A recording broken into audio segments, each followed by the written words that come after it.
नमस्कार मित्रों, स्वागत है आपका सनातन सार कथा अमृत पर।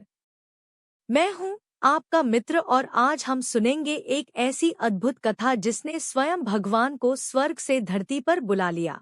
कल्पना कीजिए, एक विशालकाय हाथी जो अपने बल पर पूरे वन का राजा माना जाता था, वह आज एक छोटे से जलजंतु के आगे असहाय हो चुका है।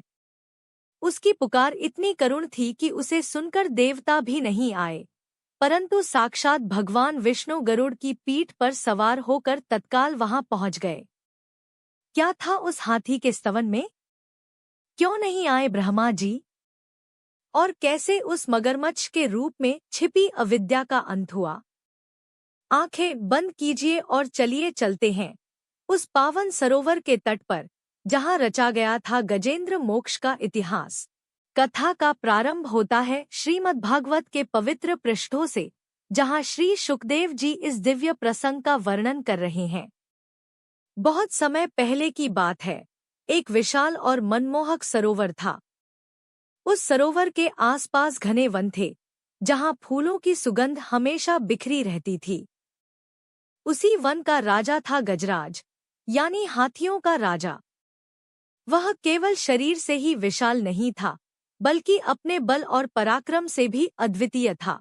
एक दिन गजराज अपने परिवार और साथी हाथियों के साथ उसी सरोवर में स्नान करने गया। जल क्रीड़ा में वह इतना मग्न हो गया कि उसे अपनी सुरक्षा का ध्यान ही नहीं रहा।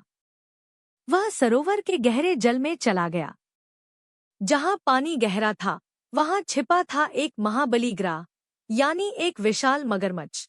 अचानक, जैसे ही गजराज बेफिक्र होकर जल में विहार कर रहा था, उस महाबली ग्राह ने उसे जकड़ लिया। ग्राह का जबड़ा इतना शक्तिशाली था कि गजराज का विशाल शरीर भी उसके आगे बेबस हो गया। गजराज ने छूटने के लिए बहुत संघर्ष किया। उसने अपनी सूंड से पानी उछाला, अपने पैरों से जल को मथा और अपने बल का प्रदर्शन किया, परंतु ग्राह ने अपना पकड़ ढीला नहीं किया। यह संघर्ष केवल कुछ पलों का नहीं था। कथा कहती है कि यह खींचातानी बहुत लंबे समय तक चलती रही। गजराज की शक्ति धीरे धीरे क्षीण होने लगी। उसके साथी हाथी उसे बचाने के लिए आए, परंतु वे भी इस संकट को देखकर भयभीत हो गए और वापस लौट गए। गजराज अकेला पड़ गया। उसे अपनी शक्ति का अंत दिखाई देने लगा। उसे समझ आ गया कि अब शारीरिक बल से इस विपत्ति से छूटना संभव नहीं है। यहीं से कथा में एक अद्भुत मोड़ आता है। जब सभी उपाय विफल हो गए, तब गजराज ने अपनी बुद्धि का प्रयोग किया। उसने निश्चय किया कि अब केवल एक ही सहारा है। उसने अपने मन को हृदय देश में स्थिर किया। यह कोई साधारण घटना नहीं थी। गजराज ने अपने पूर्व जन्म में सीखे हुए एक परम स्तोत्र का स्मरण किया। उसने मन ही मन उस सर्वश्रेष्ठ जाप का पाठ करना शुरू किया। गजराज ने अपने भीतर से भगवान को पुकारना शुरू किया। उसके स्तवन के शब्द इतने गहरे थे कि वे केवल एक पशु की पुकार नहीं, बल्कि एक ज्ञानी आत्मा की वाणी लग रहे थे। उसने कहा, हे भगवान, जिनके सहारे यह पूरा विश्व टिका हुआ है, जिनसे यह सृष्टि निकली है, जिन्होंने इसकी रचना की है और जो स्वयं ही इस सृष्टि के रूप में प्रकट हैं, फिर भी जो इस दृश्य जगत से और प्रकृति से सर्वथा विलक्षण एवं श्रेष्ठ हैं, उन अपने आप बने हुए भगवान की मैं शरण लेता हूँ। गजराज जानता था कि भगवान की महिमा का अंत नहीं है।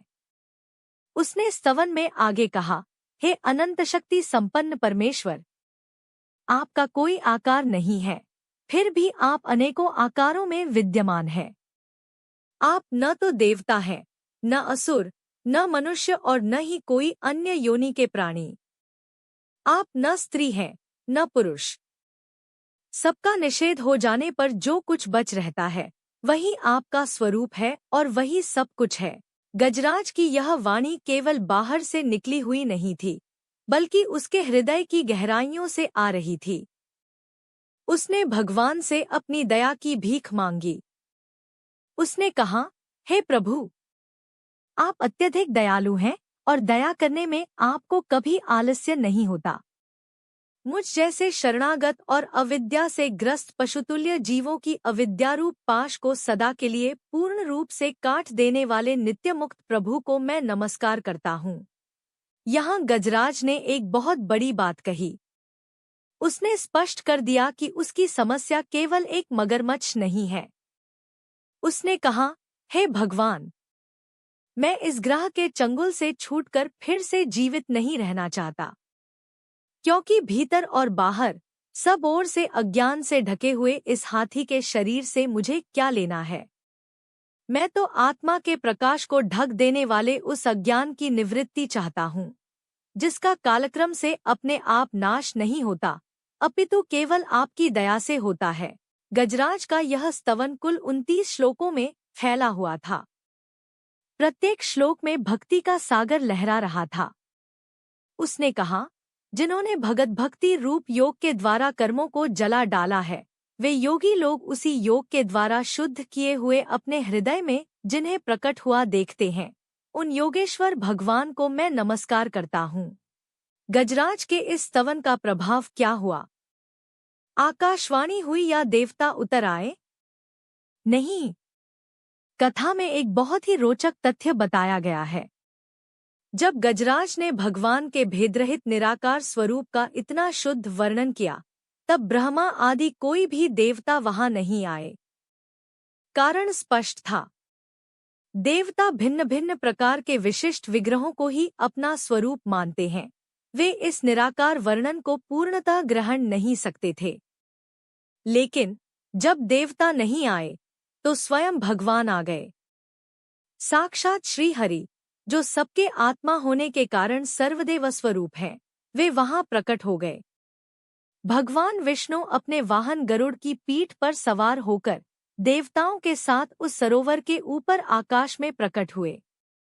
उनके हाथ में सुदर्शन चक्र था जो तेज से चमक रहा था।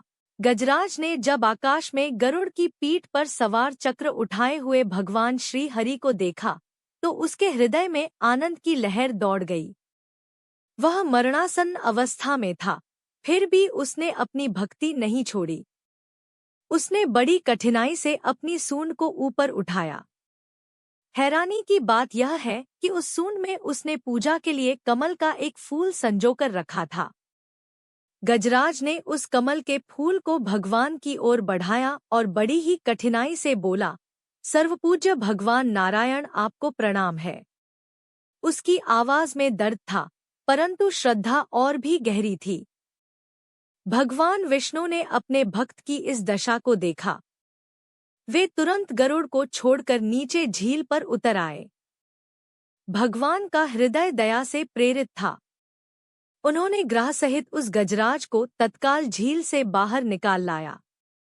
देवताओं के देखते देखते भगवान ने अपने सुदर्शन चक्र से ग्रह का मुख चीर दिया और उसे गजराज के चंगुल से उबार लिया। इस प्रकार गजराज को केवल शारीरिक मुक्ति नहीं मिली, बल्कि उसे मोक्ष प्राप्त हुआ। वह अविद्या रूपी ग्रह से हमेशा के लिए मुक्त हो गया। मित्रों, इस कथा में 6 संदेश अत्यंत गहरे हैं। सबसे पहला संदेश है शरणागति की शक्ति। जब गजराज ने अपना अहंकार त्याग कर पूर्णतः भगवान की शरण में जाना चुना, तब भगवान ने उसकी अविद्या को नष्ट कर दिया। गजराज ने कहा था कि मुझे ग्रह से नहीं, अविद्या से मुक्ति चाहिए। यही सच्ची मुक्ति है। दूसरा संदेश है भगवान के स्वरूप का। भगवान निराकार भी हैं और साकार भी। वे सभी सीमाओं से परे हैं। जब गजराज ने इस तथ्य को समझा, तभी भगवान प्रकट हुए। तीसरा संदेश है भक्ति का मार्ग। अनन्य भक्ति से भगवान को हृदय में देखा जा सकता है।